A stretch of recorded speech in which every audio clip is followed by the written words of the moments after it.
Jackson Reeves never expected to find an unconscious woman in fine silk lying beside the railroad tracks, her elegant carpet bag clutched in death-white fingers. The moment he touched the silver locket hidden inside, memories of his brother's battlefield death crashed through him like a runaway train, leaving him with the gut-wrenching certainty that this mysterious woman was now bound to his fate. Before we continue, don't forget to subscribe to the channel, like the video, and comment where in the world you're watching from. Let's go. The setting sun cast long shadows across the barren landscape as Jackson Reeves rode along the newly laid railroad tracks. His horse's hooves crunched rhythmically against the gravel, the only sound for miles, save for the occasional cry of a distant hawk. The jagged scar that ran from his left temple to the corner of his mouth pulled tighter in the cooling air, a permanent reminder of the war that had taken more than just his smooth skin. It had taken everything. 5 years since Gettysburg, and still the nightmares came. 5 years since he'd watched his brother fall, bullet-riddled and gasping. 5 years of wandering, taking odd jobs as a ranch hand, a bounty hunter, anything that kept him moving, kept him from settling, kept him from remembering. The railroad had been his latest employer, protecting the workers from bandits and native raids as they pushed ever westward, conquering the wilderness with iron and steam. His contract had ended yesterday at Fort Wilcox, but Jackson had no destination in mind, no home called to him, no family waited with open arms. So he rode alongside the tracks, letting them guide him west, always west, toward the setting sun and the promise of something new, something that might finally quiet the ghosts that haunted him. The first sign that something was amiss came when his mare, Sadie, suddenly tensed beneath him. Her ears pricked forward, nostrils flaring as she snorted in alarm. Jackson's hand instinctively moved to the Colt revolver at his hip, eyes scanning the rocky terrain. The mountains loomed in the distance, their peaks ablaze with the dying light of day, but nothing moved among the scrub brush and cacti. "What is it, girl?" he murmured, patting Sadie's neck. "You see something I don't." The horse snorted again and sidestepped nervously. Jackson followed her gaze, and that's when he saw it. A splash of blue fabric against the dull brown landscape just off the tracks about 50 yards ahead. He squinted, trying to make sense of the sight. It wasn't moving, whatever it was. "Easy now," he whispered, nudging Sadie forward with his knees, his hand still resting on his pistol. As they drew closer, the shape resolved itself into something that made Jackson's breath catch in his throat. A woman. She lay crumpled beside the tracks, her fine blue traveling dress spread around her like a pool of water. A small carpet bag rested near her outstretched hand, its ornate pattern incongruous against the harsh desert backdrop. Jackson dismounted quickly, approached cautious. He'd seen ambushes set with bait before. His eyes swept the ridgeline again, searching for the glint of a rifle barrel or the shadow of a waiting assailant. But there was only silence and the steady whisper of the wind. "Ma'am," he called out, keeping his distance. "Ma'am, can you hear me?" No response. The woman didn't stir. Taking a deep breath, Jackson closed the distance between them, kneeling beside her still form. She was young, mid-20s perhaps, with delicate features and pale skin now flushed with sunburn. Her chestnut hair had come loose from its pins, falling in waves around her face. Her clothing spoke of wealth: fine blue silk, lace at the collar and cuffs, boots of soft leather, not the typical attire of frontier women. He pressed 2 fingers to her neck, feeling for a pulse. It was there, weak but steady. Relief washed over him. At least she was alive. "Ma'am?" he tried again, gently shaking her shoulder. "Can you wake up? Are you hurt?" Her eyelids fluttered, but didn't open. Her lips moved, cracked and dry, but no sound emerged. Jackson looked around. The nearest town was Harper's Crossing, at least a day's ride back east. Fort Wilcox was closer, perhaps 8 hours if he pushed Sadie hard. But the woman needed water and shelter now. The desert nights were merciless, dropping to near freezing after the scorching days. He remembered a line shack about 2 miles west, a simple shelter for railroad workers during storms. It wasn't much, but it had a roof and walls. It would have to do. Carefully, he slipped one arm under her shoulders and the other beneath her knees, lifting her as gently as possible. She was lighter than he expected, alarmingly so. How long had she been out here? He settled her against his chest, her head lolling against his shoulder. Then, almost as an afterthought, he reached down and grabbed the carpet bag. Something solid shifted inside, the weight of it surprising him. With the woman secured in his arms, Jackson whistled for Sadie. The mare approached cautiously, eyeing the unconscious woman with suspicion. "It's all right, girl," he soothed. "She needs our help." Getting her up on the saddle was awkward, but Jackson managed, climbing up behind her and cradling her against his chest to keep her from falling. The carpet bag he tied to the saddle horn. With a click of his tongue, he urged Sadie forward, keeping to a gentle walk to avoid jostling his delicate cargo. As they rode, questions tumbled through his mind. Who was she? How had she ended up alone by the tracks? The last train through had been 2 days ago, according to the schedule. Had she been out here that long, beneath the merciless sun? It was a miracle she was still alive, if that was the case. Her head rested against his chest, her breathing shallow but regular. Up close, he could see that beneath the sunburn and dust, she was beautiful in a refined Eastern way. Her hands were soft, uncalloused, the hands of someone who had never known hard labor. A lady through and through. "Don't you worry," he found himself whispering, though he knew she couldn't hear. "I'll get you somewhere safe." The line shack appeared just as the last light was fading from the sky. A simple structure of rough-hewn logs with a slanted roof. It wasn't much to look at, but to Jackson, it might as well have been a palace. He dismounted carefully, balancing the woman in his arms, and carried her to the door. It took some maneuvering to get it open while holding her, but he managed. Inside was sparse but serviceable. A small iron stove, a rough table with a single chair, a narrow cot against the far wall, and shelves stocked with basic supplies. The railroad company kept these shacks provisioned for emergencies. Jackson laid the woman gently on the cot, then hurried back outside to retrieve Sadie's saddlebags and the mysterious carpet bag. Once Sadie was unsaddled and tethered to the small lean-to beside the shack with access to the water trough, Jackson returned inside. He lit the lantern hanging from a hook in the ceiling, its warm glow chasing away the gathering darkness. Then he set about making the woman comfortable, removing her boots and covering her with the rough wool blanket from his bedroll. Next, he pumped water from the small hand pump in the corner.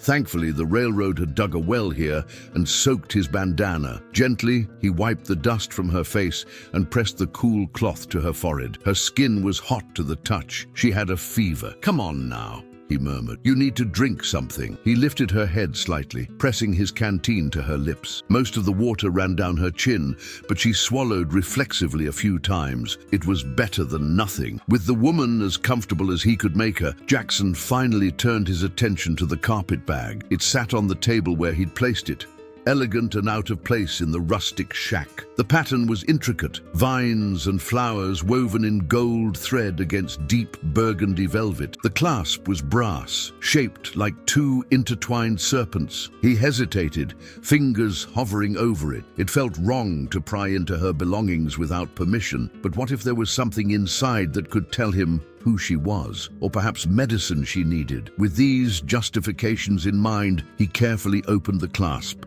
The contents were not what he expected. On top lay a folded letter, the paper fine and heavy, sealed with red wax bearing a crest he didn't recognize. Beneath it was a leather-bound journal, its pages filled with elegant handwriting. And there, nestled in the bottom of the bag, wrapped in velvet cloth, was something that made Jackson's heart stutter in his chest. A gleaming silver locket, ornately engraved, with a familiar insignia that he had never expected to see again. The same insignia that had been stamped on his brother's possessions when they'd been returned to him after Gettysburg. Jackson's fingers trembled as he lifted the locket from its velvet nest. The Reeves family crest, a falcon perched atop a shield with 3 stars, stared back at him, its silver surface catching the lantern light. It was impossible. This locket belonged to a world he'd left behind, a life that had ended in blood and cannon fire on a Pennsylvania battlefield. He clicked it open, heart hammering against his ribs. Inside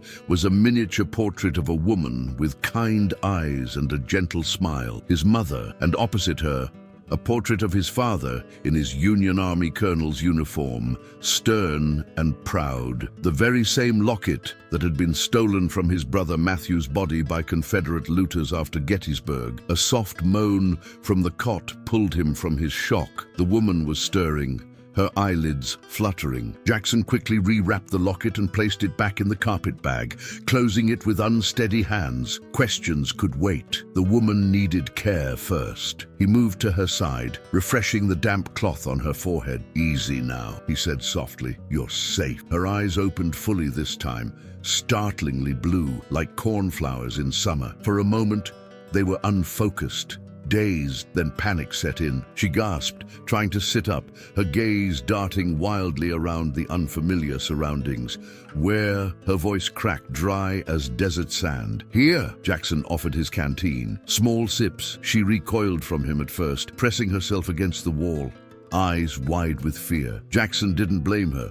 With his scarred face, trail-worn clothes, and several days' worth of beard, he knew he looked more outlaw than savior. "I found you by the railroad tracks, Mom," he explained, keeping his distance, voice gentle. "You were unconscious. I brought you here. It's a railroad line shack. You're safe, I promise. Just trying to help." The sincerity in his voice seemed to reach her. She studied his face, lingering on the scar, but not with disgust. More like assessment, then cautiously took the canteen from his outstretched hand. Her fingers brushed against his, soft and cool despite her fever. "Thank you," she whispered, after taking several small sips. Her voice had a refined Eastern accent, confirming his suspicions about her origins. "My name's Jackson Reeves, ma'am, former cavalryman with the Union Army, now working for the railroad, or was until yesterday." A flicker of something, recognition, concern, crossed her face at his name, but it was gone so quickly he thought he might have imagined it. "Elizabeth," she offered after a moment's hesitation. "Elizabeth Caldwell." The name meant nothing to Jackson, but he nodded politely. "Miss Caldwell, can you tell me what happened? How you came to be alone by the tracks?" Elizabeth's hand went instinctively to her throat, as if reaching for something that wasn't there. Her eyes darted to the table where her carpet bag sat. "My things!" "All there," Jackson assured her. "I brought your bag. Didn't look through it," he lied, guilt prickling at his conscience. "Just wanted to see if there was anything to identify you in case you didn't wake up." She seemed to accept this, relaxing slightly. "The train," she began, her voice stronger now. "I was traveling west from Boston to San Francisco." She paused, collecting her thoughts. "There were men. They came into my compartment during the night. They were looking for something." "Bandits?" Jackson asked, though typical bandits targeted the mail car or strongbox, not passenger compartments. Elizabeth shook her head weakly. "No, they were more deliberate. They knew what they wanted." Her hand went to her throat again. One of them was an older gentleman. Distinguished-looking, gray hair, fine clothes. He called me by name." Jackson frowned. This was no random robbery. "What did they take?" "Nothing," she said, surprising him. "I had hidden what they were looking for." She glanced at her bag again. "But they threatened me, said they would return. So when the train stopped at a water tower, I slipped away. I thought I could walk to the next station, but..." She gestured helplessly. "And I underestimated the distance, the heat." It was a plausible story, but Jackson sensed she was leaving parts out. Still, he didn't press. She was still weak, feverish. "You should rest," he said, standing. "I'll make some coffee, and there's jerky and hardtack. Not exactly fine dining, but it'll keep your strength up." Elizabeth nodded gratefully, settling back against the thin pillow. Her eyes, however, remained fixed on her carpet bag. Whatever secret it contained, it clearly weighed on her mind. As Jackson busied himself at the small stove, his thoughts turned to the locket. How had this Boston lady come to possess his family heirloom? The locket had been passed down through generations of Reeves men, given to their brides on wedding days. His father had given it to his mother, and she had passed it to Matthew before he went to war, a talisman of protection that had ultimately failed. The coffee began to boil, its rich aroma filling the small shack. Jackson poured a cup for Elizabeth and brought it to her, along with a small piece of jerky. "Thank you," she said, taking the tin cup carefully. She sipped the strong brew without complaint, though he doubted it was up to Boston standard. "Miss Caldwell," Jackson began, choosing his words carefully. I hope you don't mind my asking, but what takes you to San Francisco alone? It's unusual for a lady such as yourself to travel without companion or escort. Elizabeth's gaze dropped to her cup. My father died 3 months ago, she said softly. I have an uncle in San Francisco. He's my only remaining family. I'm sorry for your loss, Jackson said sincerely. Losing family is hard. You speak from experience, she observed, looking at him with those penetrating blue eyes. Jackson nodded, the familiar ache in his chest tightening. War took my brother. Illness took my parents soon after. Grief can kill as surely as any bullet. Elizabeth's expression softened. Yes, it can. She hesitated, then asked, Your scar, was that from the war as well? Most people avoided mentioning his disfigurement outright. Her directness was refreshing. Antietam, he answered. Confederate saber. I was lucky. The surgeon who stitched me up knew his business. Ugly, but I kept the eye. It's not ugly, she said with unexpected firmness. It's a mark of courage. Jackson didn't know how to respond to that, so he busied himself with his own coffee, uncomfortable with her assessment. He'd never considered his scar a badge of honor, only a daily reminder of all he'd lost. Outside, the wind picked up, whistling through the cracks in the shack's wooden walls. The desert nights grew cold quickly, and this one promised to be bitter. Jackson added more wood to the stove, building up the fire. We should stay here tomorrow, he said, watching the flames grow. You need to regain your strength before we travel. Harper's Crossing is a day's ride east. They have a doctor there. No, Elizabeth said quickly, alarm evident in her voice. No towns, please? Jackson raised an eyebrow. Those men who were after you, you think they'll be looking in the towns along the railroad? She nodded, her fingers worrying at the blanket's edge. They won't give up easily. What they seek is valuable and dangerous in the wrong hands. Jackson's thoughts went immediately to the locket. What could be so valuable about a family heirloom?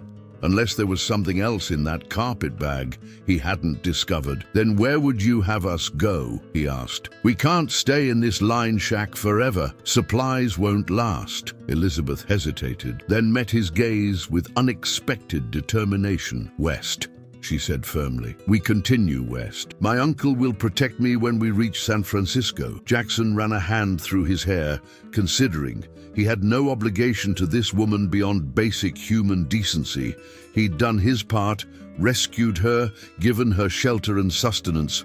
Come morning, he could point her in the right direction and go his own way. But the locket in her bag tugged at him like an invisible thread. It was his family's legacy, perhaps the last connection to his brother. And if she was in genuine danger, I'll think on it, he said finally. For now, you should sleep.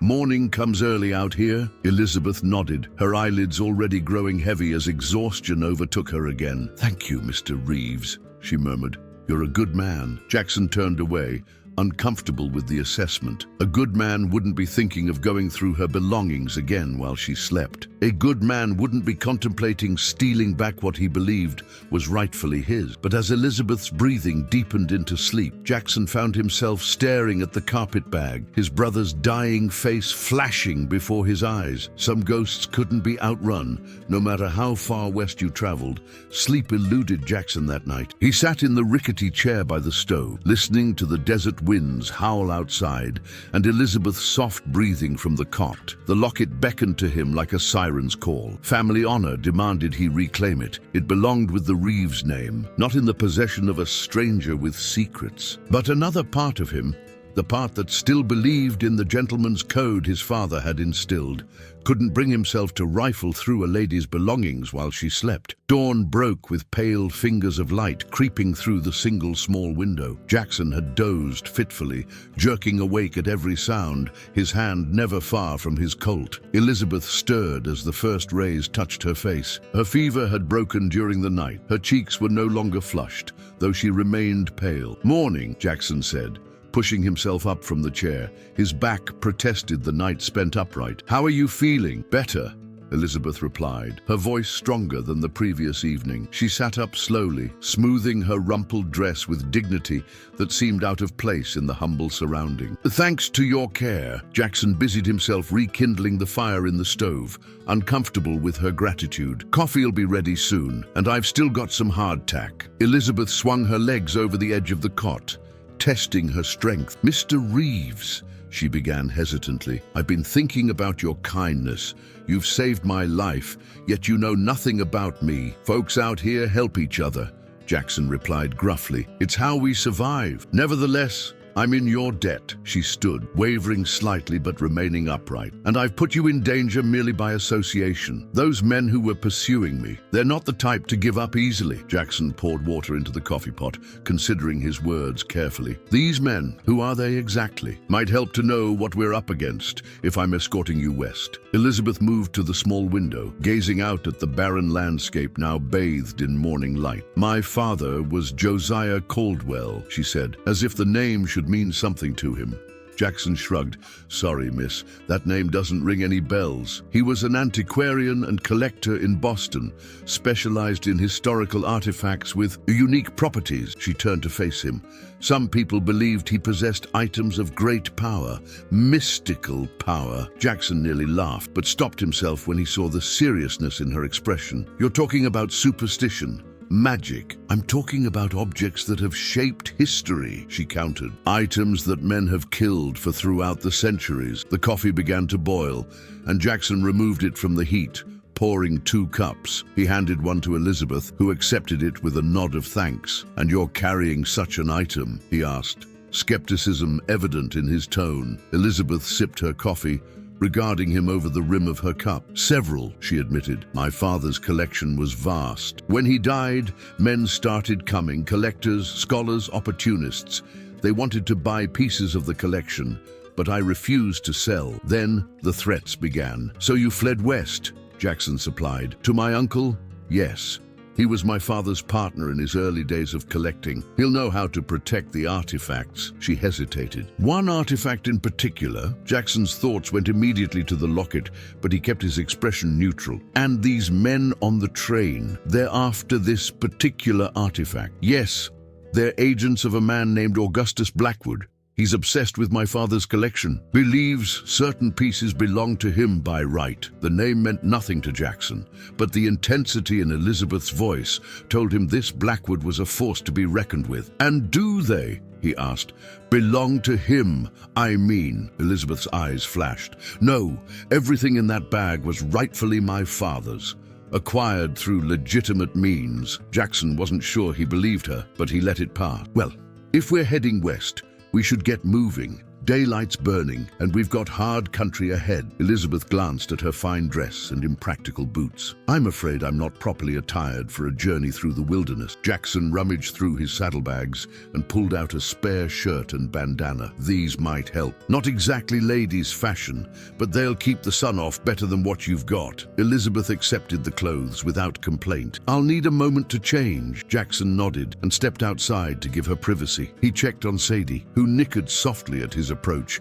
The mare seemed rested despite the meager accommodations. "We're heading west, girl," he told her, stroking her neck. "Oh, seems we've got ourselves entangled in a lady's troubles." 5 minutes later, Elizabeth emerged from the shack. She'd donned Jackson's shirt over her dress, using it like a duster. The sleeves were rolled up several times, and she'd used the bandana to tie back her hair. The transformation was striking, from proper Boston lady to something approaching a frontierswoman. The carpet bag remained clutched firmly in her hand. "Will this suffice?" she asked, a hint of amusement in her voice. Jackson nodded, oddly affected by the sight of her in his clothing. "It'll do," he managed. "Let's get moving." They set out with the sun still low in the eastern sky, Elizabeth riding behind Jackson on Sadie. The arrangement was improper by Eastern standards, but necessity overruled propriety in the desert. Elizabeth held onto Jackson's waist lightly, maintaining as much distance as the saddle would allow. The carpet bag was secured in front of them, within her constant sight. As they rode, following the railroad tracks westward, Jackson wrestled with how to broach the subject of the locket. Direct confrontation seemed unwise. She might deny everything or, worse, think him a thief himself. Yet the weight of the unanswered question hung heavy between them. "Your father," he began after they'd ridden for an hour. "How did he acquire his collection?" Elizabeth was silent for a moment, perhaps weighing how much to reveal. "He traveled extensively," she finally replied. "Europe, Africa, the Orient. After the war, he focused on American artifacts, items from the conflict that might have significance, war relics. Jackson said flatly. Mementos taken from the dead, her grip on his waist tense slightly. Not exactly. He paid fair prices to soldiers who had acquired items honorably. And did he acquire anything from Gettysburg? Jackson asked, unable to keep the edge from his voice. Elizabeth's silence told him everything. Miss Caldwell, he said, choosing his next words carefully. I believe you're carrying something that once belonged to my family. A silver locket with the Reeves crest, a falcon atop a shield with 3 stars. Her sharp intake of breath confirmed his suspicion. For several long moments, only the sound of Sadie's hooves on the hard-packed earth filled the air between them. How did you know? She finally asked, voice barely above a whisper. I looked in your bag while you were unconscious, he admitted. I was searching for identification in case you didn't wake up. I found the locket. You should have told me last night, she said, but there was no anger in her voice, only resignation. Would you have told me the truth about how it came to be in your possession? Another long pause. Probably not, she conceded. Will you tell me now? He asked, slowing Sadie to a walk. Elizabeth sighed, her breath warm against his back. My father acquired it from a Confederate soldier who claimed to have taken it from a Union officer at Gettysburg, Lieutenant Matthew Reeves. The name of his brother, spoken aloud by this stranger, sent a jolt through Jackson. Matthew was my brother, he said thickly. That locket was a family heirloom. Our mother gave it to him before he went to war. It was supposed to protect him. I'm sorry, Elizabeth said softly. Truly, I had no idea. The locket belongs with the Reeves family, Jackson said. It's all I have left of my brother. I understand, Elizabeth replied, and you have every right to it. But Mr. Reeves, Jackson, that locket is more than just a family heirloom. It's one of the artifacts Blackwood is seeking. It's why I ran. Jackson reined Sadie to a stop, turning in the saddle to look at Elizabeth.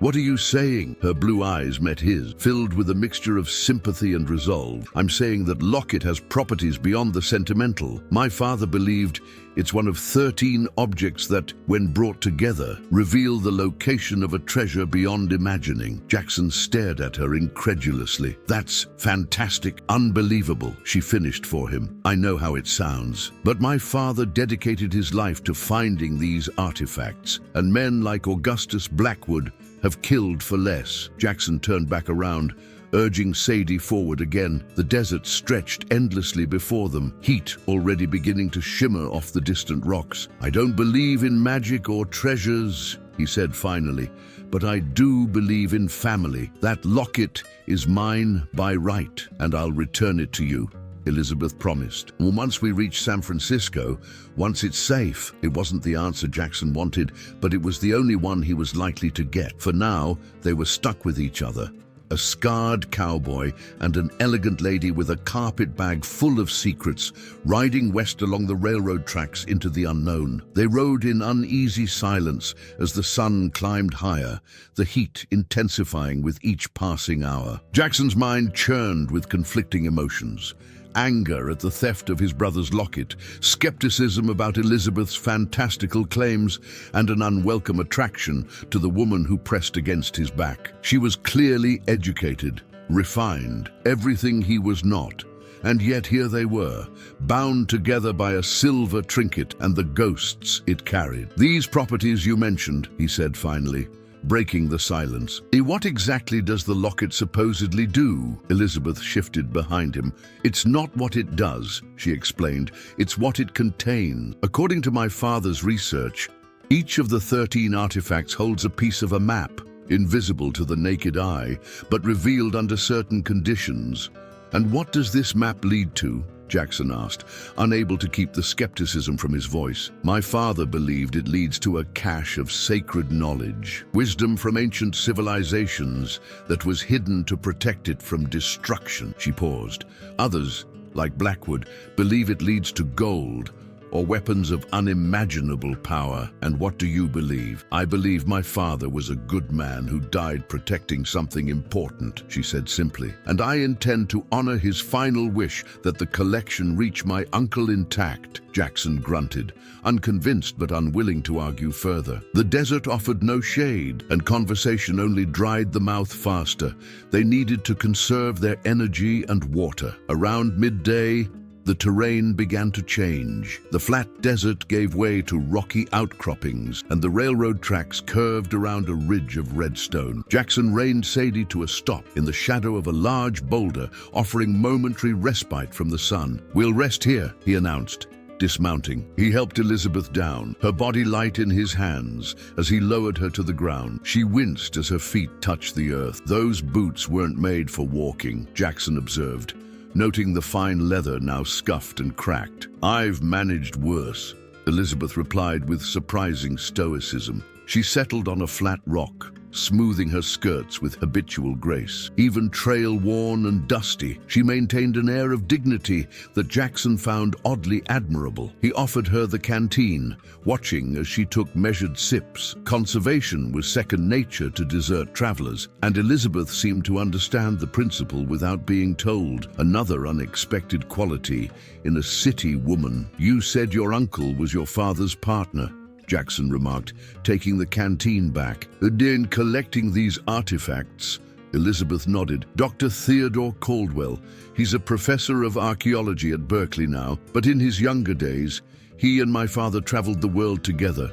They made quite the team. My father had the intuition for finding artifacts, and Uncle Theodore had the academic knowledge to authenticate them. And why did they part ways?" A shadow crossed Elizabeth's face. "There was a disagreement about the purpose of their collection. My uncle believed the artifacts should be studied, displayed in museums. My father believed some were too powerful for public knowledge." She sighed. "They didn't speak for many years, but before he died, my father wrote to Theodore, reconciling. That's why I know my uncle will help us. If we make it to San Francisco," Jackson said grimly. "We've got a long way to go, and limited supplies." "There's a trading post at Eagle Canyon, isn't there?" Elizabeth asked. "I saw it marked on a map in the train." Jackson raised an eyebrow, impressed by her observation. "Yes, about 2 days' ride from here, but we'll need to be careful. If these men are pursuing you along the railroad, they might check such places." Elizabeth nodded, her expression resolute. "I can disguise myself. I'm quite adept at becoming unremarkable when necessary." Something in her tone made Jackson suspect she'd had practice at disappearing. Another piece of the puzzle that was Elizabeth Caldwell. They rested for 30 minutes, then continued their journey. The terrain grew increasingly rugged, forcing them to move away from the railroad tracks and into the foothills. Jackson chose their path carefully, looking for game trails that would accommodate Sadie while providing some cover from any pursuers. "Your brother," Elizabeth said softly as they picked their way through a narrow ravine. "What was he like?" The question caught Jackson off guard. Few people asked about Matthew anymore. Most assumed the wound was too raw to touch. "He was everything I wasn't," Jackson replied after a moment. "Smart, well-spoken, had plans to study law after the war." A bitter smile crossed his face. "Our father used to say, Matthew got the brains and I got the brawn. And yet you both fought," Elizabeth observed. "Family duty," Jackson said simply. "The Reeves men have served in every American conflict since the Revolution. When the call came, we answered. You were there when he died." The question was gentle, tentative. Jackson's hands tightened on the reins. "No. Different regiments?" "I was with the 8th Pennsylvania Cavalry. Matthew was infantry, 83rd Pennsylvania.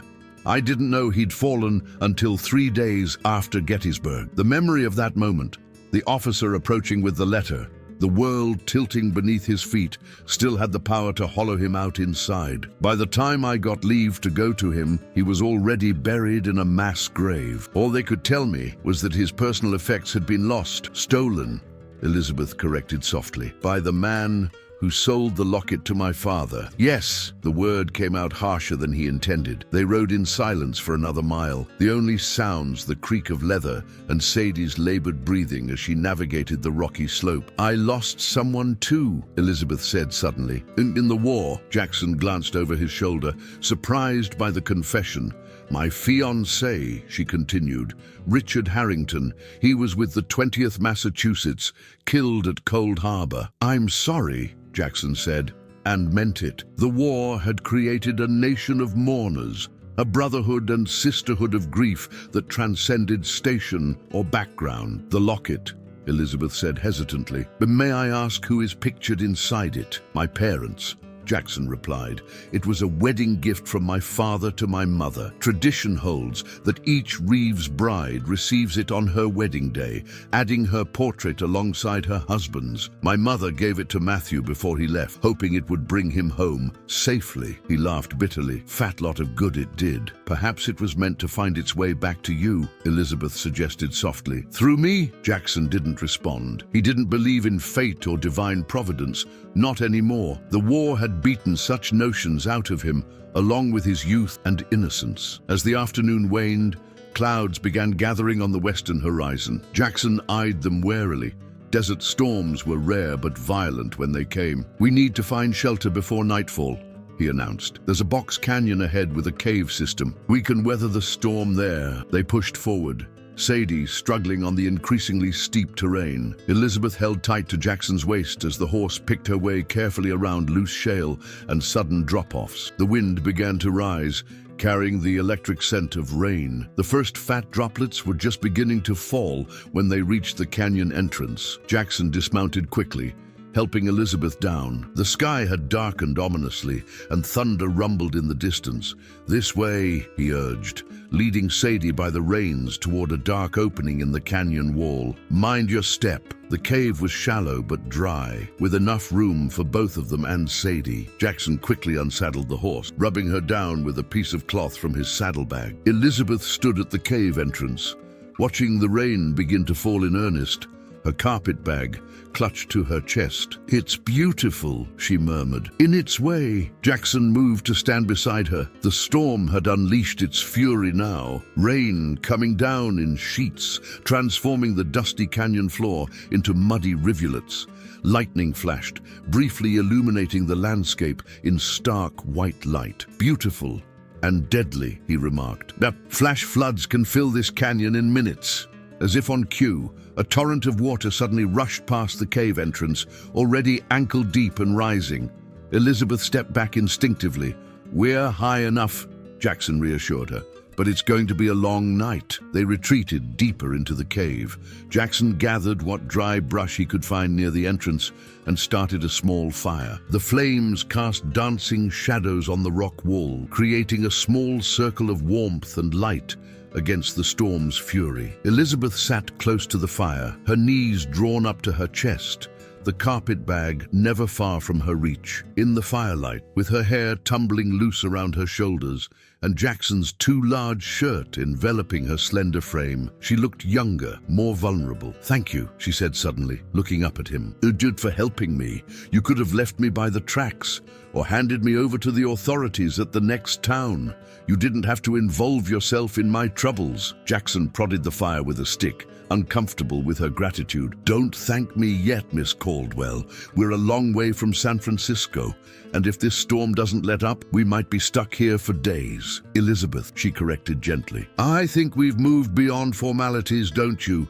After all, I'm wearing your shirt, riding your horse, and sharing your cave. A reluctant smile tugged at the corner of Jackson's mouth. I suppose we have Elizabeth. Her name felt intimate on his tongue, a small transgression against propriety that somehow seemed right in this moment, with the storm raging outside and the future uncertain. And tell me about the locket, he said, settling back against the cave wall. What makes it one of these 13 special artifacts? Elizabeth stared into the flames for a long moment, as if gathering her thoughts. Outside, the storm had intensified, rain lashing the canyon in violent sheets, while thunder echoed off the stone walls. The locket isn't just silver, she began. Untold, the metal was mined from a specific quarry in Cornwall, England, believed by ancient Celts to be a gateway between worlds. It was forged in 1776 by a silversmith named Ezekiel Reeves. Your ancestor, I presume. Jackson nodded. My great-grandfather. He made it as a wedding gift for his bride. What he may not have known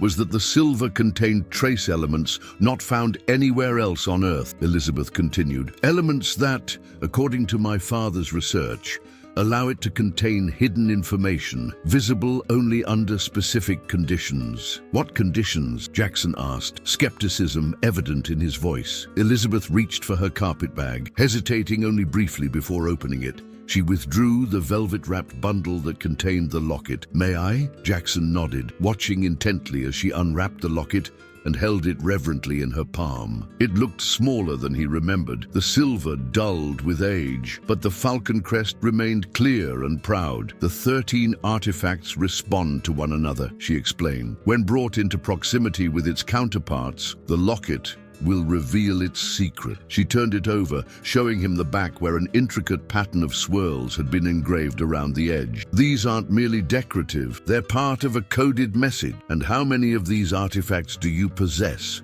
Jackson asked. 3, Elizabeth admitted. The locket, a compass that belonged to a Spanish conquistador, and a small bronze key from ancient Egypt. She reached into the bag again, extracting a leather pouch. My father collected 7 in total during his lifetime. I was forced to leave 4 behind when I fled Boston. And Blackwood has the others. He has at least 2 that we know of. The remaining artifacts are scattered around the world or lost to time. She returned the locket to its velvet wrapping. My father believed Blackwood's interest wasn't academic or even financial. He fears Blackwood belongs to an ancient order that seeks to use the artifacts' power for darker purposes. Jackson leaned back against the cave wall, processing her word. Part of him wanted to dismiss it all as fantasy, the delusions of a grieving daughter carrying on her father's obsession. And yet there was a conviction in Elizabeth's voice, a clarity in her eyes that made him hesitate to reject her story outright. Even if all this is true,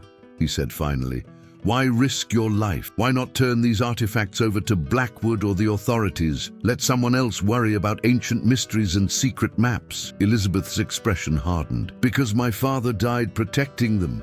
Because he believed they were important enough to sacrifice everything for. Her voice softened. And because some things, once lost, can never be recovered. Some knowledge is meant to be protected, not exploited. The fierce conviction in her voice reminded Jackson of his brother. Matthew had possessed that same unwavering belief in causes greater than himself. It had gotten him killed on a Pennsylvania battlefield, believing in the Union even as his life bled out into the mud. I understand duty, Jackson said quietly. But I've seen what happens when men follow ideals to their graves. Some things are worth dying for, Elizabeth replied, meeting his gaze steadily. Maybe, but fewer things than most people think. Jackson stood, moving to the cave entrance to check on the storm. Rain still fell in torrents. The canyon below now a rushing river of muddy water. Lightning split the sky, briefly illuminating the landscape in harsh white light.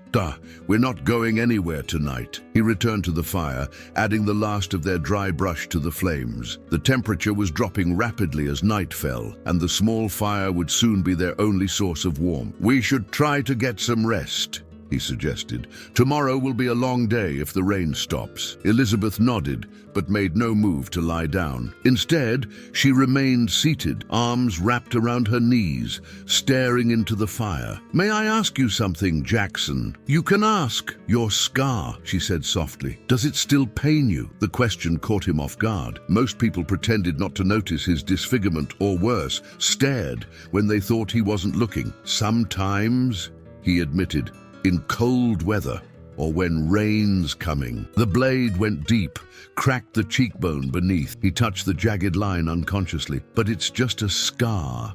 We all have them. Some are just more visible than others. Elizabeth studied him in the firelight, her gaze direct but not pitying. "I think it suits you," she said simply.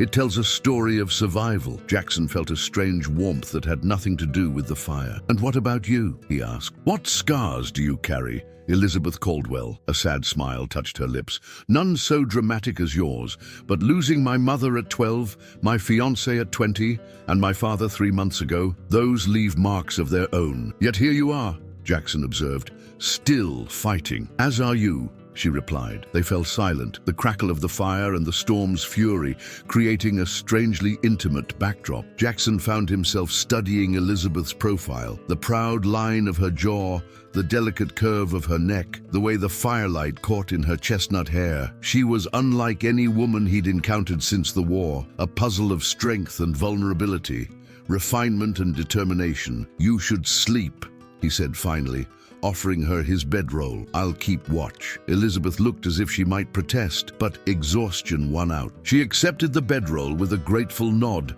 arranging it near the fire. The carpet bag she placed beside her pillow, one hand resting protectively upon it even as she lay down. "Wake me in a few hours," she murmured. "You need rest, too." Jackson made a non-committal sound, knowing he'd let her sleep through the night. Rest was a luxury he'd learned to live without during the war. Instead, he settled against the cave wall, Colt revolver across his lap, eyes trained on the stormy darkness beyond the cave entrance. Elizabeth's breathing soon deepened into sleep, her features softening in repose. She looked younger, the worry lines around her eyes momentarily erased. Jackson found himself wondering what her life had been like in Boston, the elegant parties she must have attended, the suitors who surely sought her hand, the future that had awaited her before tragedy and mystery intervened, a future so different from his own aimless wandering. After the war, he drifted westward like so many other broken men,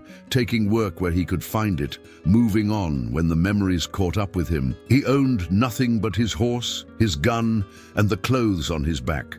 What could he possibly offer a woman like Elizabeth Caldwell? And yet, the way she looked at him, without flinching from his scar or his rough manners, the courage she showed, fleeing across the country alone to honor her father's dying wish. There was something rare in her, something that called to the part of him he'd thought long dead. The storm began to wane near midnight, the thunder growing more distant, the rain softening to a gentle patter. Jackson remained vigilant, listening to the sounds of the night returning as the tempest moved on. An owl hooted somewhere nearby, and the drip of water from the cave's entrance created a soothing rhythm. Elizabeth stirred in her sleep, murmuring something inaudible, her hand tightening on the carpet bag. Jackson wondered what she dreamed of, ancient artifacts, the father she'd lost, or the dangers that pursued her. On impulse, he moved closer, gently adjusting the bedroll to better cover her shoulders against the night's chill. As he did so, her eyes fluttered open, momentarily disoriented. "Jackson," she whispered. "I'm here," he reassured her. "Storm's passing, you're safe." She reached out, her fingers brushing his hand with surprising warmth. "Thank you," she murmured, already drifting back to sleep, "for believing me." Had he told her he believed her fantastic tale? Jackson couldn't recall. Yet somehow, despite his skepticism, he found that he did, or at least he believed in her sincerity. Whether the locket truly contained mystical properties seemed less important than the fact that Elizabeth believed it with such conviction. As the night deepened, Jackson found himself making a silent promise, not just to see her safely to San Francisco, but to protect her from Blackwood and his agents, whatever the cost. The locket was his by right, yes, but recovering it would mean nothing if harm came to Elizabeth in the process. Dawn broke with fragile clarity, the storm having washed the desert air clean. Jackson, who had dozed intermittently throughout the night, rose stiffly to check the canyon below. The floodwaters had receded, leaving behind a transformed landscape, mud-slicked rocks, uprooted brush, and most concerning, clear tracks leading into the canyon. Boot prints. At least 3 men, recent. Jackson returned to the cave quickly, touching Elizabeth's shoulder to wake her. "We need to move," he said quietly. "Blackwood's men have found our trail." Elizabeth was instantly alert, years of practiced vigilance erasing any lingering drowsiness. She gathered the carpet bag to her chest, already reaching for her boots. "How many?" she whispered. lacing them with swift, efficient movements. 3 by the tracks. Could be more. Jackson was already saddling Sadie, his movements quick but methodical. They're approaching from the canyon floor. If we move along the ridge, we might be able to circle behind them. Elizabeth nodded, rising to her feet. She'd abandoned any pretense of Boston gentility now, her expression focused and determined. She quickly rolled up the bedding and helped Jackson pack their meager supplies. The storm was a blessing and a curse, Jackson muttered, checking his Colt before holstering it. Washed away our earlier tracks, but left these new ones clear as day in the mud. How did they find us? Elizabeth wondered. We left the railroad tracks miles back. Someone at the line shack, maybe. Or they've been following at a distance all along. Jackson led Sadie to the cave entrance, peering cautiously outside. The morning sun cast long shadows across the canyon, but there was no movement below. "Oh, we need to move now, while they're still searching the lower caves." He helped Elizabeth mount, then swung up behind her, reversing their previous arrangement. "I need a clear draw if it comes to shooting," he explained, settling her in front of him. She nodded, understanding the grim practicality. They emerged from the cave into the crisp morning air, Sadie's hooves finding purchase on the rain-slicked stone with practiced care. Instead of descending back to the canyon floor, Jackson guided them along a narrow ledge that curved around the canyon wall, gradually ascending toward the ridge above. "Keep your weight forward," he instructed Elizabeth softly. "Let Sadie find her own footing." Elizabeth complied, leaning slightly into the mare's neck, her body tense but balanced. The carpet bag was secured to the saddle horn within easy reach, but no longer clutched in her hands. She needed them free now, for balance and, if necessary, defense. They had nearly reached the top of the ridge when a shout echoed from below. Looking back, Jackson saw 3 men at the mouth of their abandoned cave, one pointing upward toward their position. The distance was too great for accurate pistol fire, but it wouldn't be long before the pursuers found a path up to the ridge. "They've spotted us," he said grimly. "Hold tight." Once they crested the ridge, Jackson urged Sadie into a gallop across the relatively flat terrain beyond. The desert stretched before them, still glistening with rainwater, the morning sun transforming shallow puddles into mirrors of gold. Under different circumstances, it might have been beautiful. "There's a trading post about 15 miles northwest," Jackson called over the rushing wind. If we can reach it by midday, we might be able to throw them off our trail." Elizabeth nodded, her hair streaming behind her like a chestnut banner. She rode well, Jackson noted with approval, her body moving in rhythm with Sadie's stride. Another unexpected quality in a Boston socialite. They rode hard for 2 hours, pushing Sadie to her limits before finally slowing to a walk. The mare's flanks were heaving, foam flecking her neck. They needed to rest her or risk losing their only means of outpacing their pursuers. "We can't stop long," Jackson said, dismounting and helping Elizabeth down, just enough to let her catch her breath. Elizabeth nodded, stretching her cramped leg. Despite the grueling pace, she showed no signs of complaint. She moved to Sadie's head, stroking the mare's velvety nose with gentle appreciation. "She's magnificent," she said softly. "Arabian bloodlines, quarter horse mostly, but yes, some Arabian a few generations back," Jackson replied, surprised by her knowledge of horses. "My father bred her." "The Reeves men and their horses?" Elizabeth smiled. "Richard, my fiancé, told me once that a cavalryman's relationship with his mount was sacred, more important than any human bond in battle." "Your fiancé was right," Jackson said, checking Sadie's hooves for stones. "A good horse can mean the difference between life and death." He glanced up at Elizabeth. "You continue to surprise me, Miss Caldwell. Horse breeding isn't typical conversation in Boston drawing rooms, I'd imagine." A shadow crossed her face. "I wasn't always confined to drawing rooms. My mother was an accomplished horsewoman. Before she died, she taught me to ride, to really ride, not just perch side saddle for show." Jackson straightened, seeing her in a new light. "And your father allowed this?" "My father encouraged it," Elizabeth replied. "He believed women should be capable in all things, said the ancient priestesses he studied were equal to any man in skill and wisdom." Her voice softened. "And he was ahead of his time in many ways." Before Jackson could respond, a distant cloud of dust on the horizon caught his attention. 3 riders, moving fast. "They've found our trail," he said tersely. "We need to move." They mounted quickly, but Jackson knew Sadie couldn't maintain another hard gallop, not without rest and water. The trading post was still at least 10 miles away, too far. "And there's a rock formation about 2 miles ahead," he said, pointing to a cluster of towering red boulders in the distance. "We might be able to hold them off there. Better defensively than open ground." Elizabeth nodded grimly. "How many bullets do you have?" 12 in my belt, 6 in the Colt. You!" She reached into her boot and extracted a small derringer, no bigger than her palm. 5, she said simply. Jackson raised an eyebrow but didn't comment. Another surprise from the Boston lady. They reached the rock formation with their pursuers still a mile behind. It was better than Jackson had hoped. A natural fortress of tumbled boulders, with a sheltered hollow in the center that could conceal Sadie. More importantly, it offered clear lines of sight in all directions and multiple positions from which to defend. "To get Sadie into that central space," Jackson instructed, dismounting. "Then find cover. I'll try to discourage them before they get too close."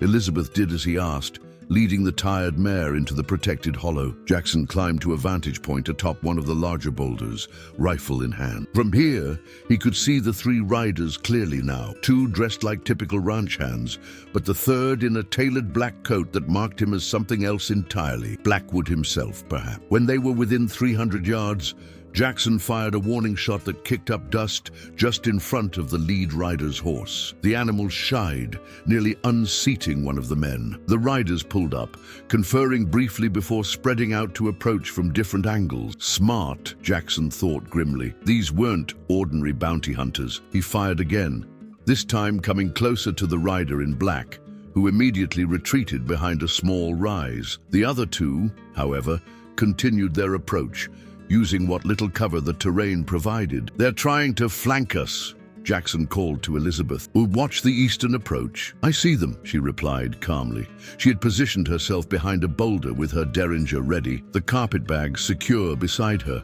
Her composure under fire was remarkable. The standoff continued for nearly an hour, Jackson conserving ammunition, firing only when one of the men made a dash toward better position. The sun climbed higher, its heat intensifying as midday approached. Water would soon become as pressing a concern as ammunition. During a lull in the exchange, Elizabeth called softly to Jackson, "I need to show you something.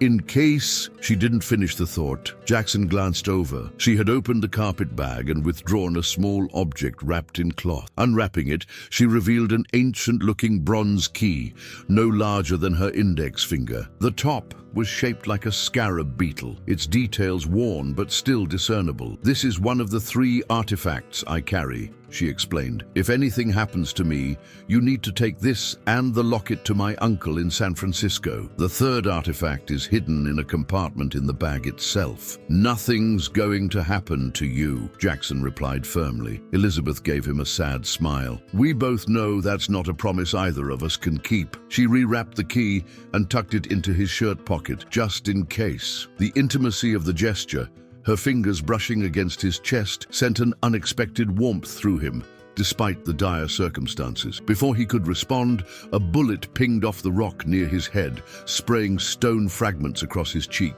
"They're getting bolder," he muttered, returning fire and forcing one of the flanking men to retreat. The exchange intensified over the next 20 minutes, the attackers gradually working their way closer despite Jackson's efforts to keep them at bay. He was down to his last 8 bullets when a new sound cut through the desert air. Hoofbeats approaching fast from the west. "More of them?" Elizabeth asked, alarm evident in her voice. Jackson peered cautiously over the boulder.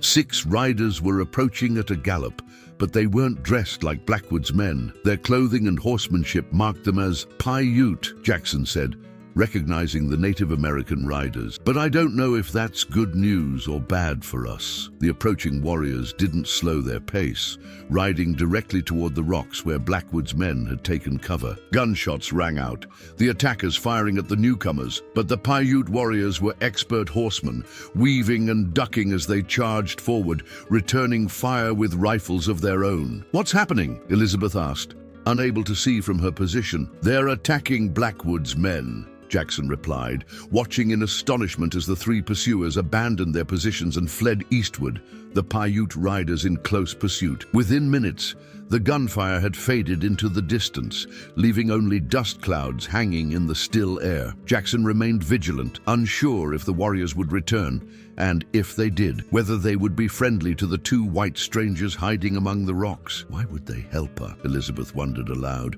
echoing his thoughts. I don't know that they were helping us, Jackson replied. They might have had their own quarrel with Blackwood's men, or perhaps he fell silent as a single rider appeared from the western approach, moving at a steady walk.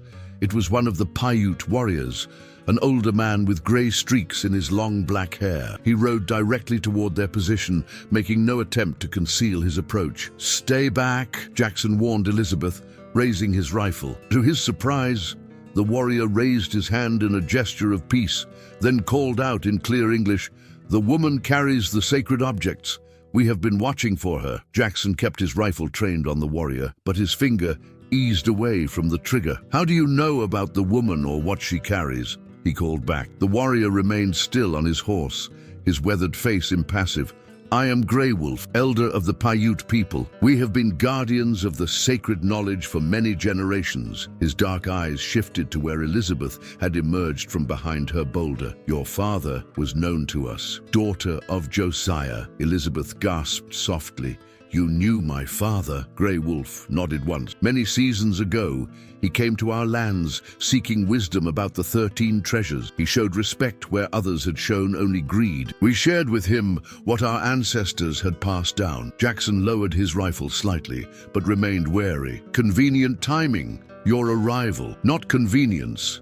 Purpose." Grey Wolf dismounted with the fluid grace of a man half his age. "We have watched the Iron Horse path since word reached us of Josiah Caldwell's passing. When the rain spirits washed the earth, our scouts found your tracks leading into the high desert." Elizabeth stepped forward, her expression a mixture of wonder and wariness. "My father never told me about you. He kept many secrets, even from those he loved," Grey Wolf replied. "It was necessary.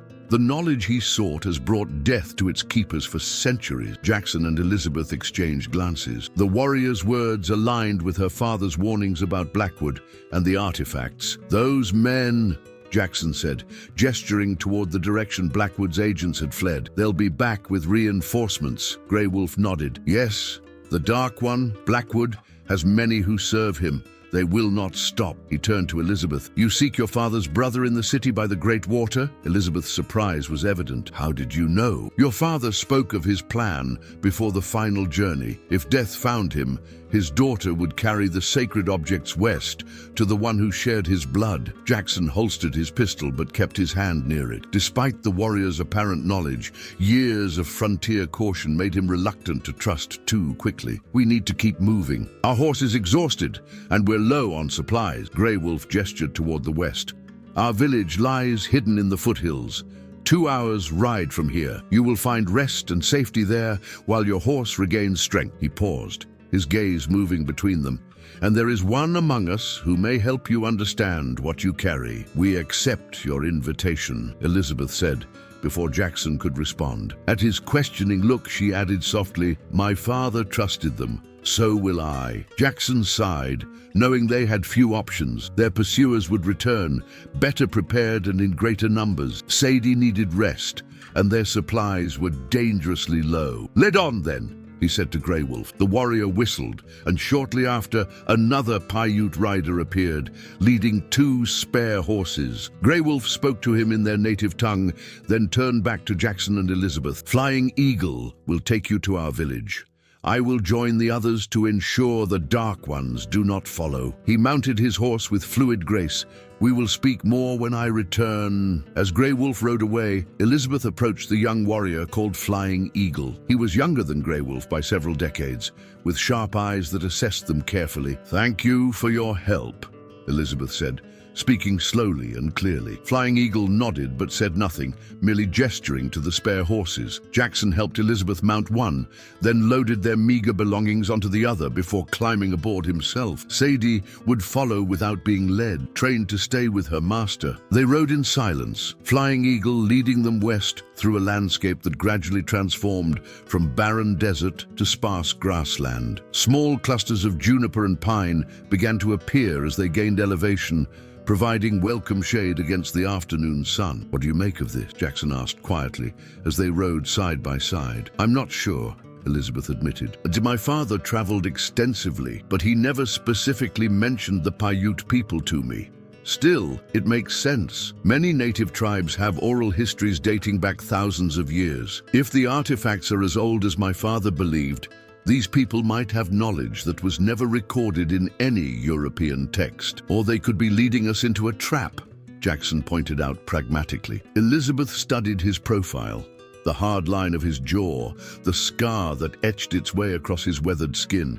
"You don't trust easily, do you?" "Trust is a luxury in this country," he replied simply, "one I've rarely been able to afford." "And yet you trusted me," she observed, "a stranger with a fantastic story, and your family's locket." Jackson was silent for a long moment, his eyes fixed on the horizon. "And maybe I'm getting soft in my old age," he finally said, the ghost of a smile touching his lips. Elizabeth laughed softly. "You can't be more than 35? 32, he corrected. "But out here, that's practically ancient." Their guide glanced back at the sound of laughter but said nothing, his expression remaining inscrutable as he led them deeper into the foothills. By late afternoon, they crested a ridge that revealed a hidden valley nestled among the hill. A creek wound through its center, its banks lined with cottonwoods and willows. Scattered among the trees were several dozen wickiups, dome-shaped dwellings made of branches and hides, and the smoke from cooking fires rose in thin columns against the azure sky. Flying Eagle led them down a narrow trail into the valley. As they approached the village, children stopped their play to watch the strangers arrive, their curious eyes following Jackson's scarred face and Elizabeth's unusual attire. Women paused in their work, and men gathered in small groups, speaking in low voices. They were led to a larger wickiup near the center of the village. Flying Eagle dismounted and gestured for them to do the same, then spoke his first words to them. "Wait here, the grandmother will come." As their guide took their horses to be watered and fed, Jackson and Elizabeth stood awkwardly outside the dwelling, conscious of the many eyes upon them. "The grandmother," Jackson whispered. "Perhaps their healer or spiritual leader," Elizabeth suggested. Before they could speculate further, the wickiup's entrance flap was pushed aside and an elderly woman emerged. Her face was deeply lined, her silver hair braided with small fetishes of bone and feather. Despite her advanced age, she stood straight and moved with purpose. Her dark eyes, sharp and intelligent, assessed them with unnerving intensity. "I am Many Dreams," she announced in perfect English. "Grey Wolf has sent word of your coming, the daughter of Josiah and the warrior with the marked face." Elizabeth stepped forward, offering a respectful nod. "No, thank you for receiving us, grandmother." Many Dreams acknowledged the greeting with a slight inclination of her head. "You carry 3 of the sacred 13, she stated, rather than asked. "The key of Thoth, the compass of Coronado, and the silver heart." "The silver heart," Jackson repeated, glancing at Elizabeth. "Your family's locket," Elizabeth explained softly. "It is its true name, according to my father's research." Many Dreams gestured for them to enter the wickiup. Inside, a small fire burned in a central pit, its smoke escaping through a hole in the top of the structure. Woven mats covered the ground, and various herbs and fetishes hung from the supporting poles. The air was fragrant with sage and cedar. "Sit," the old woman instructed, lowering herself gracefully to a mat opposite the entrance. "Or you have question, I have answered. But first, I must see what you carry." Elizabeth hesitated only briefly before retrieving the carpet bag. Under Many Dream, watchful gaze, she carefully removed the 3 artifacts: the locket, the small bronze key, and a tarnished brass compass with intricate engravings on its face. Many Dreams studied them without touching, her eyes moving from one to the other with reverent recognition. "The 3 become one," she murmured, "as it was foretold." "Foretold?" Jackson asked, his skepticism evident despite his attempt at respect. The old woman's gaze shifted to him, sharp and challenging. "You doubt because you have not seen, but you wear the mark of one who has walked between worlds." Her finger traced the air along the path of his scar. "Death It touched you but did not take you. That is why the silver heart has found its way back to you. Jackson felt a chill that had nothing to do with the mountain air. How could she know he had nearly died from the wound that scarred his face? He had never spoken of those feverish days when he'd hovered between life and death in a field hospital at Antietam. The artifacts, Elizabeth prompted gently. Can you tell us more about them? About what they reveal when brought together. Many Dreams nodded slowly. I will tell you what my people have guarded for generations, but first, you must understand that knowledge carries responsibility and danger. Her eyes moved between them, solemn and searching. Are you prepared for both? Elizabeth and Jackson exchanged glances, a silent communication passing between them. In the short time they had traveled together, they had developed an understanding that transcended words, a bond forged through shared danger and mutual respect. We're prepared, Elizabeth answered for both of them. Many Dreams nodded, satisfied with their resolve. She cast a handful of herbs onto the fire, filling the wickie up with fragrant smoke that smelled of sage, sweetgrass, and something more exotic that neither could identify. The flames danced higher, casting shifting shadows across the old woman's face. The 13 artifacts were created by an ancient brotherhood, she began, her voice taking on a rhythmic quality. Men and women of knowledge who walked the earth when the world was young. They came from different lands, Egypt, Babylon, Greece, China, and lands across the great waters. They gathered their wisdom in one place, hidden from those who would misuse it. Jackson listened with guarded skepticism, but found himself drawn into the tale despite his doubt. There was something hypnotic about Many Dreams, storytelling, a conviction that made even the fantastic seem plausible. This wisdom was not merely words written on paper, she continued. It was knowledge of the earth's deepest secrets, how to heal the body and spirit, how to harness the elements, how to see beyond the veil between worlds, knowledge that, in greedy hands, could bring great destruction. Like weapons? Jackson asked. Many Dreams shook her head. More dangerous than any weapon made by man. This knowledge touches the very fabric of creation. She gestured to the artifacts laid before them. Bim. When the Brotherhood saw darkness coming, men who would use their wisdom for power rather than enlightenment, they divided their knowledge into 13 parts. Each part was hidden within an object that would pass through history unremarked, carried by those who did not know its true value. And the locket, the silver heart, is one of these objects, Elizabeth prompted. Yes, the silversmith who crafted it was a descendant of the Brotherhood, though he did not know it. He worked by inspiration, following patterns that came to him in dreams. Many Dreams reached toward the locket, but stopped short of touching it. The silver carries the wisdom of healing, body, mind, and spirit. It is said that those who possess it find wounds mending, both seen and unseen. Jackson thought of his brother, who had carried the locket to Gettysburg. It hadn't saved him from a Confederate bullet. It didn't protect my brother, he said aloud. Many Dreams fixed him with her penetrating gaze. The artifacts do not grant immortality. Death comes to all eventually, but perhaps your brother's passing was swift rather than lingering. Perhaps he found peace in his final moments. The question struck Jackson like a physical blow. According to the officer who had delivered the news, Matthew had died quickly, a single shot to the heart. And the letter found in his pocket, the last he had written to Jackson, had spoken of a strange sense of calm, of acceptance in the face of what was to come. The key of Thoth, Many Dreams continued, turning her attention to the small bronze key, unlocks hidden knowledge, reveals what is concealed, and the compass of Coronado guides the seeker not just across land and sea, but through the realms of spirit. And when brought together, Elizabeth asked. Together they begin to awaken, the old woman replied. Each artifact calls to the others. When all 13 are gathered, they will reveal the path to the Brotherhood's hidden repository of wisdom. And that's what Blackwood wants, Jackson surmised. This repository, Many Dreams nodded gravely. Augustus Blackwood is the latest in a long line of seekers who would use this knowledge for domination rather than enlightenment. His ancestors have hunted the artifacts for centuries, gathering them one by one. With each piece, his power grows. How many does he possess? Elizabeth asked. 4. Now, the chalice of Hermes, the obsidian mirror, the jade tablet, and most recently, the crystal prism. Many dreams. Expression darkened. He took the prism from its guardian in Mexico last winter.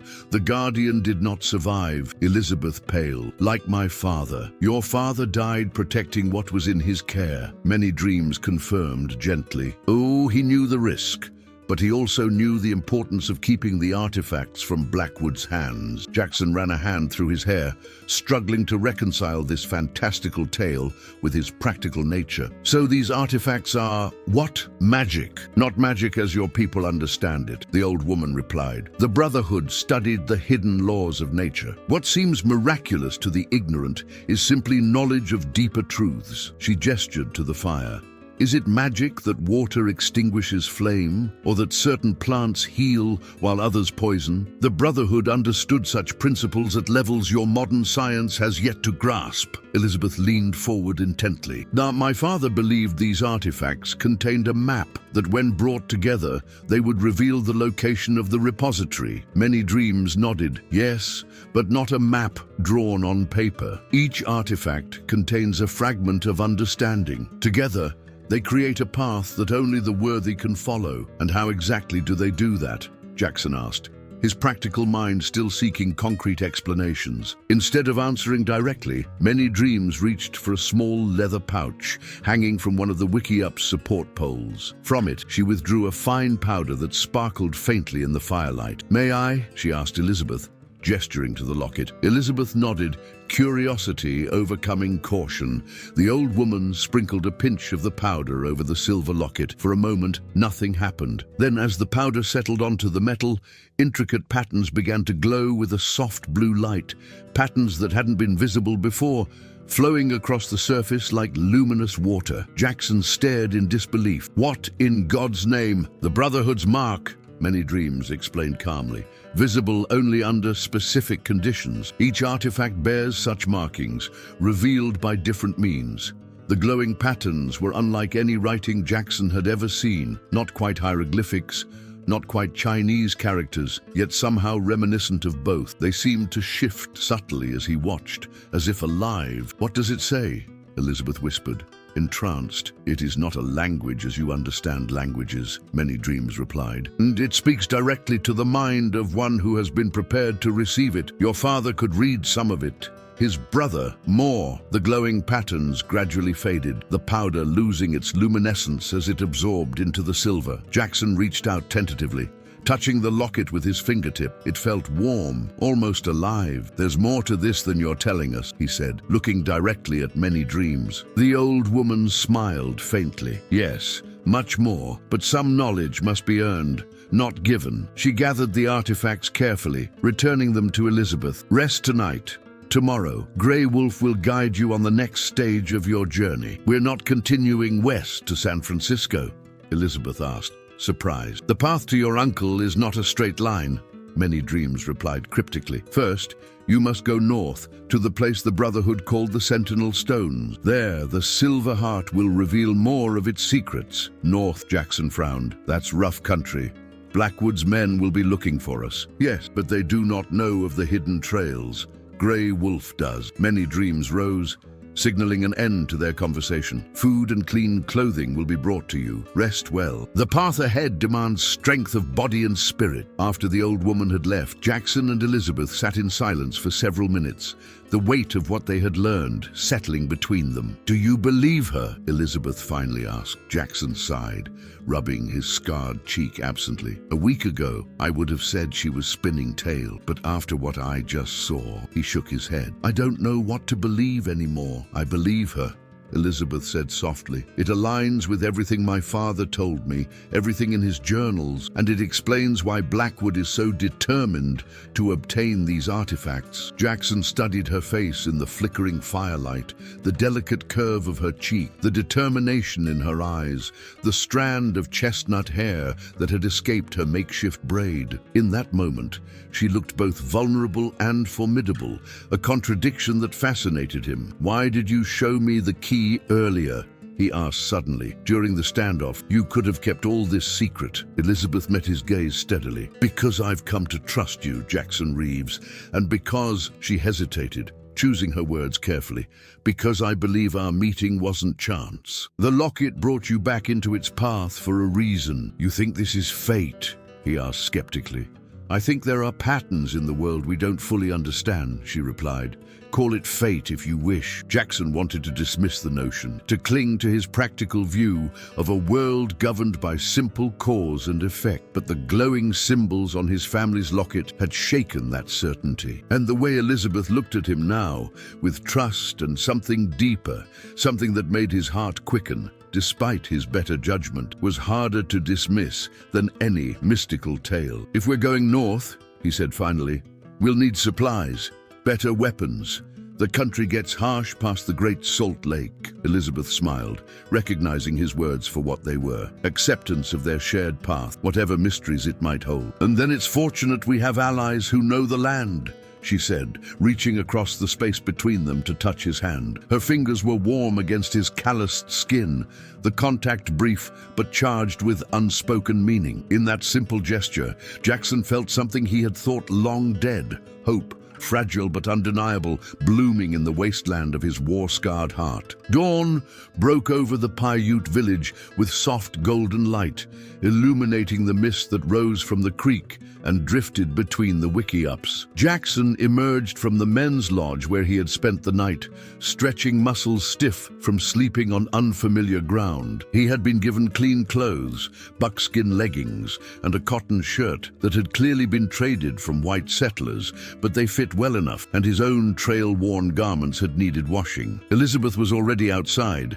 sitting by one of the cooking fires with many dreams and two younger women. She too had been given fresh clothing, a simple dress of soft-tanned deerskin with subtle beadwork at the collar and hem. Her hair was braided in a single plait down her back, and in the early morning light, she looked more at peace than Jackson had yet seen her. She smiled as he approached, the genuine warmth in her expression catching him off guard. "Good morning," she greeted him. "I hope you slept well." "Well enough," he replied, accepting a wooden cup of strong, dark tea from one of the women with a nod of thanks. "Any sign of Grey Wolf?" "He returned before dawn," Elizabeth said. "He's preparing for our journey north." Many dreams gestured for Jackson to sit. "Grey Wolf has seen no sign of the Dark Ones," she said, "but they will not abandon their hunt. The Silverheart calls to its counterparts, and Blackwood can sense its movement." Jackson sipped the bitter tea, finding it surprisingly invigorating. "And how far north are these sentinel stones?" 7 days' journey, the old woman replied, "through country few white men have seen." That explained the change in attire, Jackson realized. Their previous clothing would have stood out in the wilderness, making them easy targets for Blackwood's men or any other threat they might encounter. "And once we reach these stones," he asked, "the Silver Heart will show the way." Many Dreams answered cryptically. She rose with surprising agility for her age.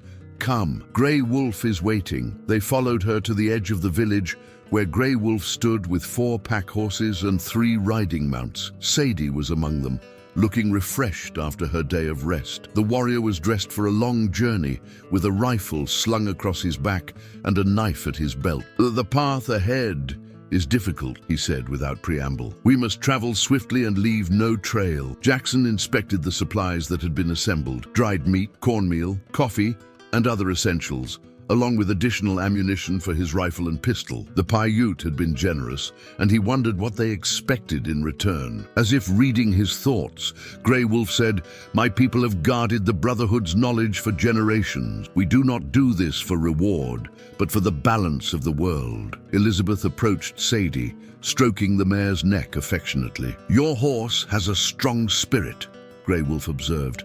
"She will serve you well in the mountains." "She's Jackson's," Elizabeth corrected gently. Grey Wolf looked between them, his expression unreadable. "The horse chooses its rider," he said simply, then turned to complete the preparations for departure. Many Dreams approached Elizabeth, holding a small bundle wrapped in soft leather. "For the journey," she said, pressing it into Elizabeth's hands. "When the moon is full, Burn a pinch of this in your fire. It will keep the dark ones, dreams, from finding you." Elizabeth accepted the gift with a respectful nod. "Thank you for all your help." The old woman turned to Jackson next. "You carry more than weapons, scarred one," she said, her dark eyes seeming to look through him rather than at him. "You carry the weight of those you could not save. This burden will be lifted when you accept what the Silver Heart offers." Before Jackson could respond to this unsettling observation, she had turned away, rejoining the small group of villagers who had gathered to witness their departure. Within the hour, they were riding north, following Grey Wolf along a narrow trail that wound through the foothills. The morning air was crisp and clean, carrying the scent of pine and sage. Elizabeth rode beside Jackson, her carpetbag secure across her saddle.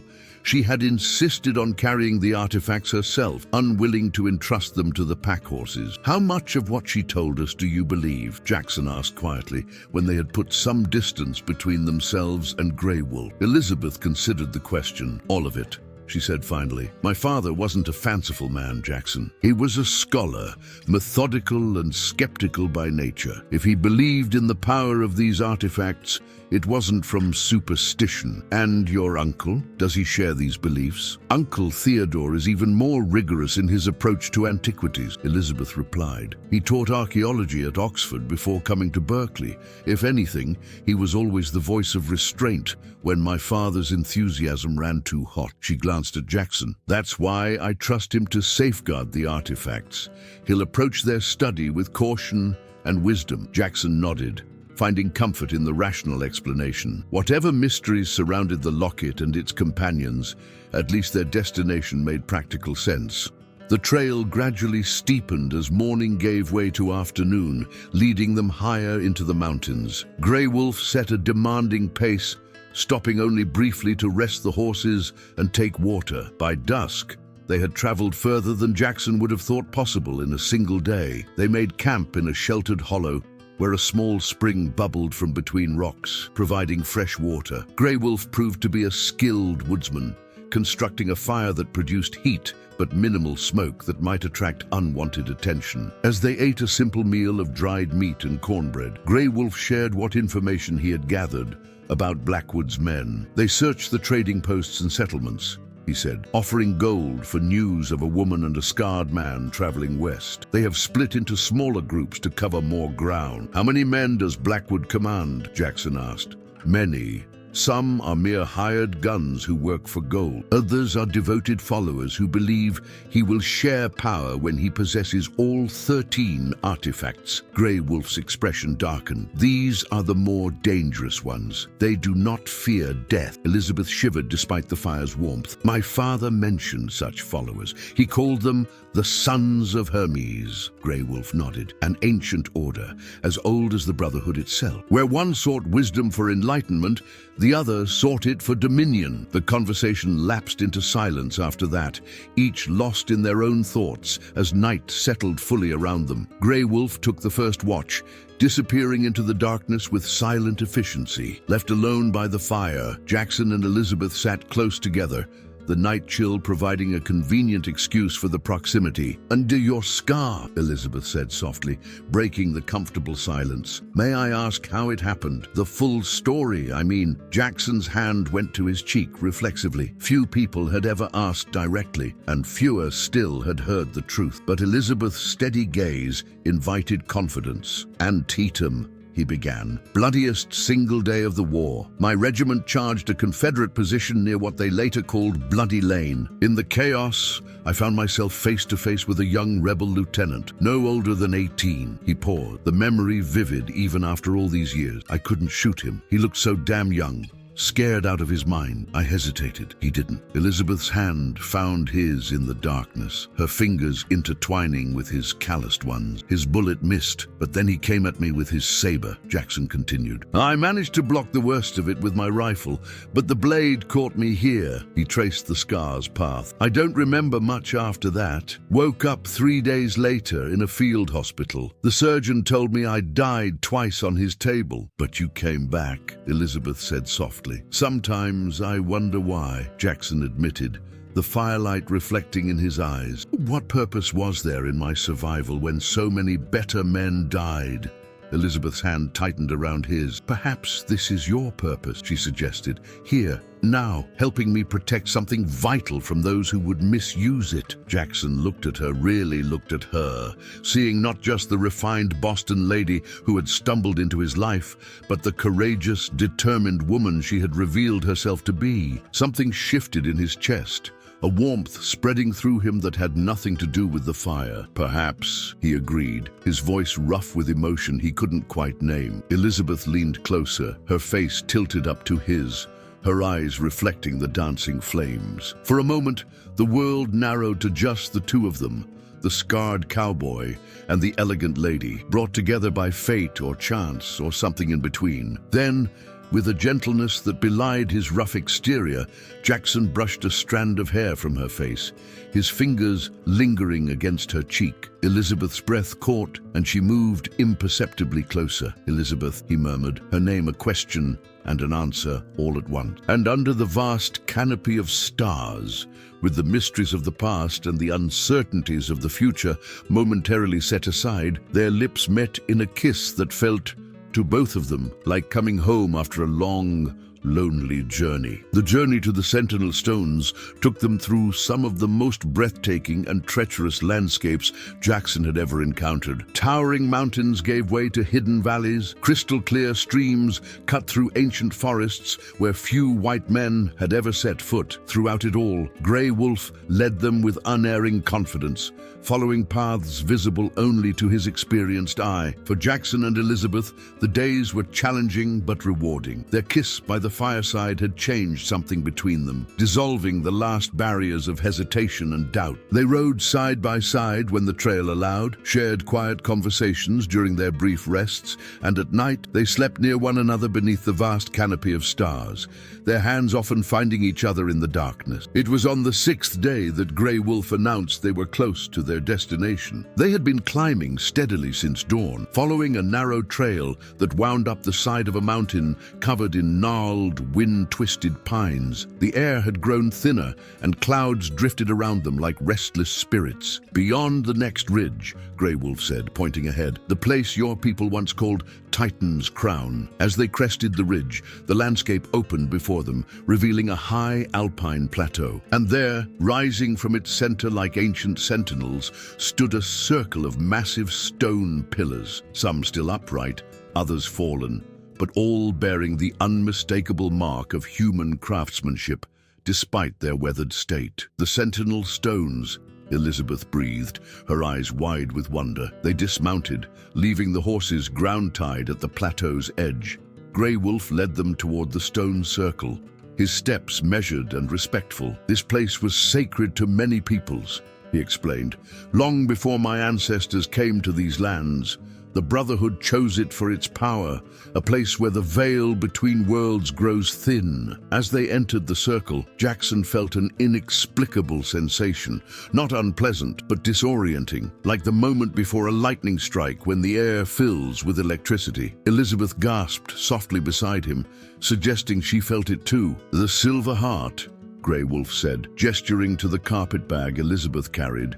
"It must be placed on the altar stone." At the center of the circle stood a flat, table-like stone, its surface inscribed with weathered symbols similar to those they had seen glowing on the locket. Elizabeth approached it cautiously, opening her bag to withdraw the silver locket. "All 3 artifacts," Grey Wolf instructed. "Earned together, they will speak to this place." Elizabeth carefully placed the locket, the bronze key, and the brass compass on the altar stone, arranging them in a triangle. For a moment, nothing happened. Then, as the sun emerged from behind a cloud, its rays struck the artifacts directly, and they began to glow. It started with the locket, a soft blue luminescence similar to what they had seen in the wiki-up, but stronger, more vibrant. The light spread to the key and compass, connecting the 3 in a triangle of radiance. Then, astonishingly, the light expanded outward, flowing across the altar stone and illuminating the inscriptions there. "What's happening?" Jackson asked, his voice hushed. "The Silver Heart recognizes its purpose," Grey Wolf replied. Watch. The blue light continued to spread, flowing from the altar to the standing stones themselves. As it touched each pillar, symbols became visible, glowing inscriptions that had been invisible moments before. Within minutes, the entire circle was illuminated with pulsing blue light, creating a dome of radiance above them. Elizabeth moved closer to Jackson, her hand finding his. It's beautiful, she whispered. Within the dome of light, the air seemed to shimmer and condense, forming translucent images, ghostly maps and diagrams that hovered in the air before them. Jackson recognized mountain ranges, rivers, coastlines, a map unlike any he had seen, yet unmistakably depicting the Western territories. A single point glowed more brightly than the others, pulsing like a heartbeat. The repository, Elizabeth said with certainty. It's showing us the way, Grey Wolf nodded solemnly. Now you understand why Blackwood pursues the artifact so relentlessly. With all 13, he could find the Brotherhood's hidden knowledge and bend it to his will. As they stood transfixed by the spectacle, a sudden shout from the ridge broke the spell. Grey Wolf whirled, his hand going to his rifle. Blackwood's men, he said grimly. They have found us. The light from the artifacts flickered, as if responding to the threat. Elizabeth quickly gathered them, returning them to her carpet bag. How did they find us? She asked, her voice tense. The Silver Heart's awakening, Grey Wolf explained. It calls to its counterparts. Blackwood would have felt it through the artifacts he possesses. Jackson drew his Colt, scanning the ridge where several mounted figures had appeared. How many? 6. Perhaps 7, Grey Wolf replied. Too many to fight in open ground. The horses, Elizabeth urged. If we can reach them. A rifle shot cracked through the air, the bullet striking one of the stone pillars with a shower of sparks. Jackson pulled Elizabeth behind the altar stone for cover. They're coming down, he observed grimly, as the riders began descending the steep trail toward the plateau. Grey Wolf's expression was resolute. I will hold them here. You two must reach the horses and ride west, following the map you saw. There is a hidden pass through the mountains.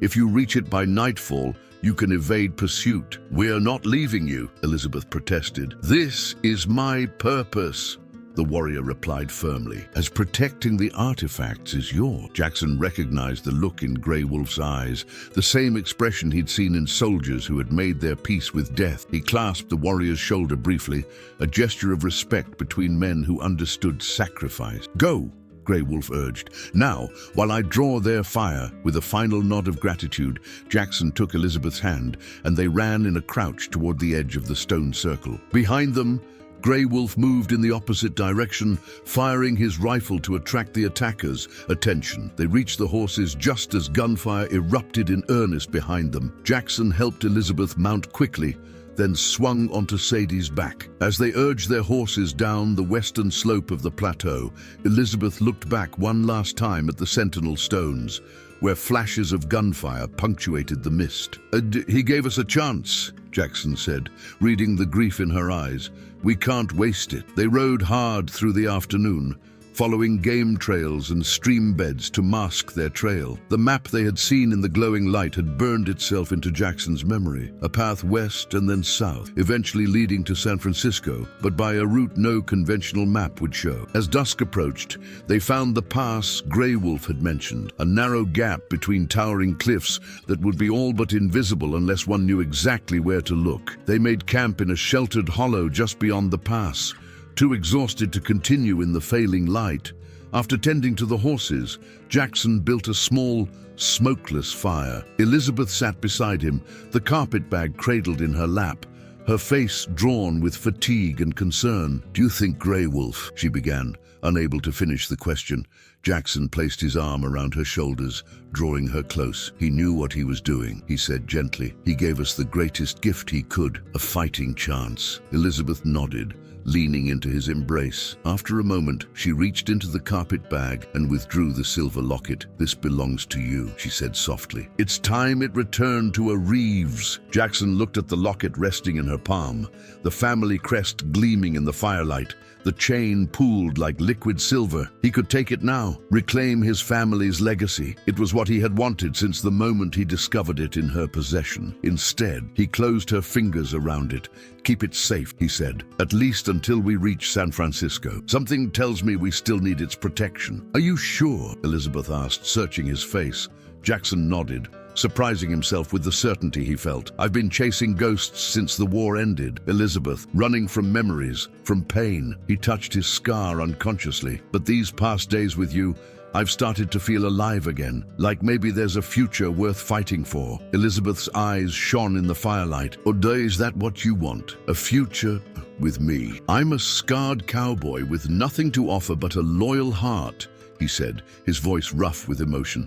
"You're a Boston lady with education and refinement. By all rights, we shouldn't make sense." "And yet," Elizabeth said, her hand rising to touch his scarred cheek, here we are," he agreed, covering her hand with his own. They sat in companionable silence as night settled fully around them. Tomorrow would bring new challenges, the continued journey to San Francisco, the threat of Blackwood's pursuit, the mystery of the artifacts still to be unraveled. But tonight, in this moment of hard-won peace, they had found something neither had expected when fate first threw them together beside those lonely railroad tracks. Not just purpose, but the healing of broken soul. Jackson drew Elizabeth closer, and she rested her head against his shoulder. Above them, stars scattered across the vast desert sky, like the glowing symbols they had witnessed, a celestial map guiding them forward. Together,